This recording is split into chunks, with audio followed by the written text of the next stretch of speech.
High, তোমরা অনেক কটা ভিডিওতে দেখেছো আমি ছিলাম বাবার বাড়ি, তো এখন যাব শ্বশুর বাড়ি। তো দেখো এখানে রেডি শেডি হয়ে নিয়েছি। রেডি শেডি বলতে কিছুই না, আমি ভাই সিম্পল মানুষ, যেমন থাকি তেমনই। ওই আর কি, জামাটা পরেছি, চুল আঁচড়েছি আর মুখে একটু ময়শ্চারাইজার, আর কিচ্ছু না। আর এখানে দেখো অপেক্ষা করছি আমার মা কখন আসবে। মা গেছে ভাইপোকে পড়তে দিতে। আর এদিকে দেখো সন্ধে প্রায় লেগেই এসেছে, আর আমি যখনই বাড়ি যাই, বিকালবেলা যাই, একটু সন্ধে সন্ধে লেগেই যায়। তারপর দেখো মায়ের সঙ্গে দেখা করে আমি কিন্তু আমার বাহনকে নিয়ে বেরিয়ে পড়েছি। তো আমার বাড়ি থেকে শ্বশুরবাড়ি বেশি দূরে না, তোমরা অনেকেই জানো। তো অন্যবার আমি টোটো করে আসি, বাট এবারে মনে হয়েছিল সাইকেলে যাই, তো সাইকেলেই এসেছিলাম।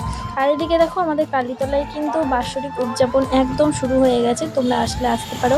আর এদিকে দেখো আমি ভিডিও করতে করতে গাড়ি ঘোড়া আসছে, কখন যে ভিডিওটা অন করে সাইকেলের চাকাতে রেখে দিয়েছি আমার নিজেরই খেয়াল নেই। তো এখানে ভিডিও দেখো শ্যুট হয়ে গেছে, সেটাই আর কি তোমাদেরকে দেখালাম। এটা হচ্ছে আমাদের দেবীপুর। তো চলো এখন টাটা।